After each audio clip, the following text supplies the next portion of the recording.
ಸ್ನೇಹಿತರೆ, ಒಮ್ಮೆ ಒಬ್ಬ ಪ್ರಸಿದ್ಧ ಪ್ರಾಧ್ಯಾಪಕರು ತಮ್ಮ ವಿದ್ಯಾರ್ಥಿಗಳಿಗೆ ಜೀವನದ ಒಂದು ಮಹತ್ವದ ಪಾಠ ಕಲಿಸಲು ನಿರ್ಧರಿಸಿದರು. ಅವರು ತಮ್ಮ ಕೈಯಲ್ಲಿ ಒಂದು ದೊಡ್ಡ ಗಾಜಿನ ಜಾರು ಹಿಡಿದು ತರಗತಿಗೆ ಪ್ರವೇಶಿಸಿ ಮುಖದಲ್ಲಿ ನಗುವೊಂದನ್ನು ಹೊತ್ತುಕೊಂಡು ವಿದ್ಯಾರ್ಥಿಗಳತ್ತ ನೋಡಿದರು. ನಾನು ಈ ಜಾರನ್ನು ತುಂಬಿಸುತ್ತೇನೆ, ನೀವು ಗಮನಿಸಿ. ಅವರು ಮೊದಲು ದೊಡ್ಡ ಗಾತ್ರದ ಕಲ್ಲುಗಳನ್ನು ಜಾರ್ನೊಳಗೆ ಹಾಕಿದರು. ಇದು ತುಂಬಿದಂತೆ ತೋರುತ್ತಿತ್ತು. ಆಗ ಅವರು ಕೇಳಿದರು, ಈಗ ಜಾರ್ ತುಂಬಿದೆಯಾ? ವಿದ್ಯಾರ್ಥಿಗಳು ಒಬ್ಬರ ನಂತರ ಒಬ್ಬರು ಹೇಳಿದರು, ಹೌದು, ಅದು ತುಂಬಿದೆ. ಆಗ ಪ್ರಾಧ್ಯಾಪಕರು ಸಣ್ಣ ಕಲ್ಲುಗಳ ಚೀಲವನ್ನು ತೆಗೆದುಕೊಂಡರು ಮತ್ತು ನಿಧಾನವಾಗಿ ಜಾರ್ನೊಳಗೆ ಸುರಿಸಿದರು.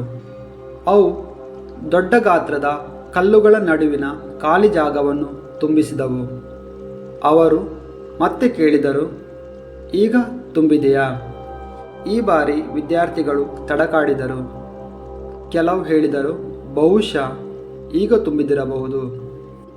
ಆಗ ಪ್ರಾಧ್ಯಾಪಕರು ಮತ್ತೊಂದು ಚೀಲ ತೆಗೆದುಕೊಂಡರು. ಇದರಲ್ಲಿ ಮಣ್ಣು ಇತ್ತು. ಅವರು ಅದನ್ನು ಜಾರ್ನೊಳಗೆ ಸುರಿಸಿದಾಗ ಮಣ್ಣು ಸಣ್ಣ ಕಲ್ಲುಗಳ ನಡುವಿನ ಜಾಗವನ್ನು ತುಂಬಿಸಿತು. ಈಗ ವಿದ್ಯಾರ್ಥಿಗಳು ಮೌನವಾಗಿದ್ದರು, ಆಶ್ಚರ್ಯದಿಂದ ನೋಡುತ್ತಿದ್ದರು. ಪ್ರಾಧ್ಯಾಪಕರು ತಮ್ಮ ಕೈಯಲ್ಲಿ ಜಾರು ಹಿಡಿದು ಹೇಳಿದರು, ನಿಮ್ಮ ಜೀವನವು ಇದೇ ರೀತಿ. ಈ ಜಾರಿನಲ್ಲಿರುವ ದೊಡ್ಡ ಕಲ್ಲುಗಳು ನಿಮ್ಮ ಜೀವನದ ಪ್ರಮುಖ ಅಂಶಗಳು. ನಿಮ್ಮ ಆರೋಗ್ಯ, ಕುಟುಂಬ, ಕನಸುಗಳು, ಮೌಲ್ಯಗಳು. ನೀವು ಮೊದಲು ಇವುಗಳಿಗೆ ಜಾಗ ಕೊಡುವುದು ಮುಖ್ಯ. ಸಣ್ಣ ಕಲ್ಲುಗಳು ದೈನಂದಿನ ಕೆಲಸಗಳು, ಉದ್ಯೋಗ, ಹಣ. ಅವು ಬೇಕು, ಆದರೆ ಅವು ದೊಡ್ಡ ಕಲ್ಲುಗಳಿಗಿಂತ ಮುಖ್ಯವಲ್ಲ. ಮಣ್ಣು ಯಾವಾಗಲೂ ಇರುತ್ತದೆ. ಅದು ನಿಮ್ಮ ದೈನಂದಿನ ಚಿಂತೆಗಳು, ಅಲ್ಪ ಮುಖ್ಯ ವಿಷಯಗಳು. ನೀವು ಮೊದಲು ಮಣ್ಣಿನಿಂದ ಜಾರ್ ತುಂಬಿಸಿದರೆ ದೊಡ್ಡ ಕಲ್ಲುಗಳಿಗೆ ಜಾಗ ಉಳಿಯುವುದಿಲ್ಲ. ಹಾಗೆ ನೀವು ನಿಮ್ಮ ಜೀವನದಲ್ಲಿ ಚಿಕ್ಕ ಚಿಕ್ಕ ವಿಷಯಗಳಲ್ಲಿ ಕಾಲ ಕಳೆಯುತ್ತಿದ್ದರೆ ಮಹತ್ವದ ಕನಸುಗಳಿಗೆ ಮತ್ತು ಪ್ರಮುಖ ಸಂಬಂಧಗಳಿಗೆ ಸಮಯ ಉಳಿಯುವುದಿಲ್ಲ. ವಿದ್ಯಾರ್ಥಿಗಳು ತಲೆಬಾಗಿಸಿದರು.